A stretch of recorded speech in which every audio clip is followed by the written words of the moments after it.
Hello, kia ora, I'm Philip Duncan, and thanks for joining us for our weekend weather update, recorded on Friday the 9th of February. And we've got a lot going on with tropical trouble and a cold front coming into New Zealand this weekend. So let's take a look at the animated wind map. You can certainly see the cold change. It's already coming into Tasmania and it's about to move into the South Island. And then it kind of moves up and eastwards at the same time. So the eastern side of the country is going to notice it maybe a little bit more than, say, the top side.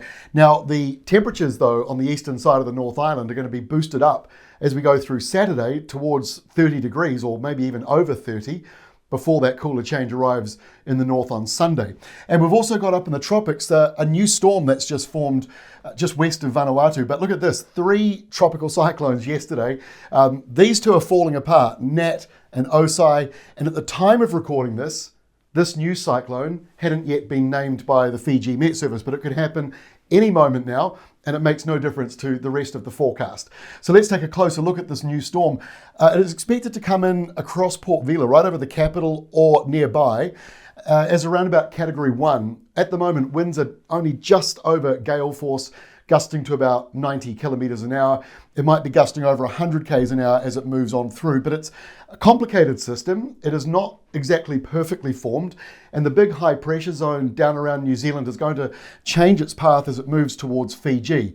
So it may have quite a long life, but it may not stay a cyclone the whole time, or it could do. It's in that borderline zone, so we're going to be keeping a close eye on it.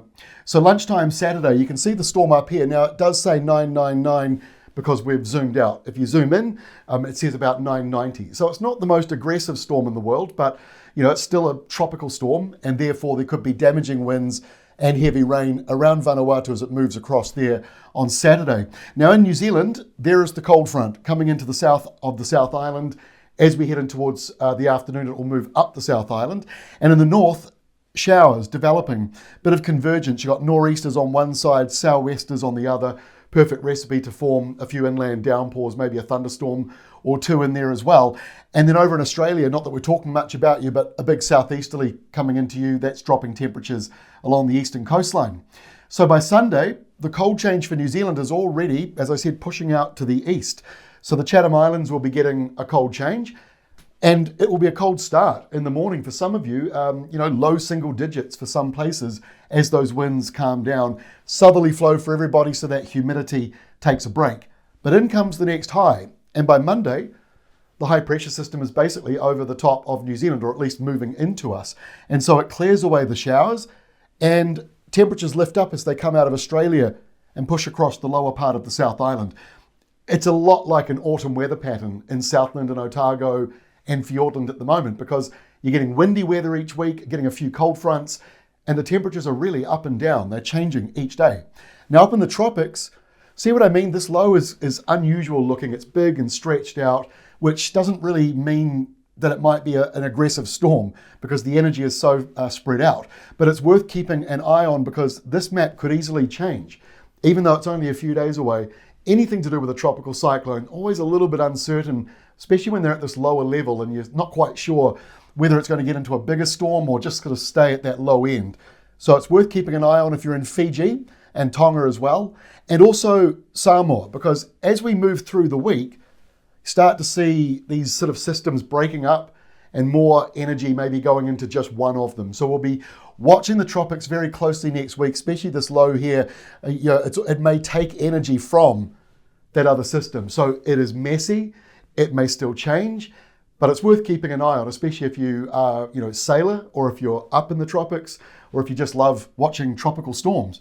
And I'm talking about that because there's not much going on back home in New Zealand. Tuesday is a pretty quiet, calm day around the country, as is Wednesday, Valentine's Day. Good day to be outside, although it might be a bit windy down here in the lower South Island as the next cold front starts to approach, because there's another stormy system down here in the Southern Ocean. And we've also got potentially a storm now forming around Samoa. So we'll be watching that closely next week as it moves further towards the Cook Islands. And as I just said before, this could still change because it is so messy. And when you've got systems like this, it's quite easy for one to take the energy from another low, and suddenly the maps all look really different the next day. So basically what we're seeing is low pressure all the way from Vanuatu right across to French Polynesia. And so that's a really big area to keep an eye on.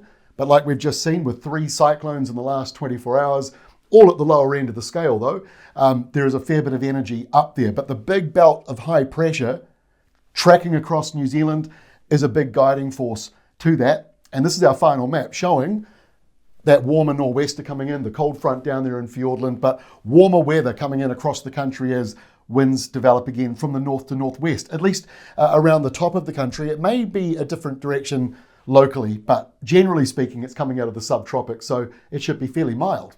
Don't forget to download our new app, really good for these cold fronts coming in. It's quite accurate when it comes to giving you those alerts for temperatures coming through, especially if you're owning vineyards and things like that. Really helpful to get those alerts. Please do download it. It's free to download, but it's a paid tier to get into those alerts.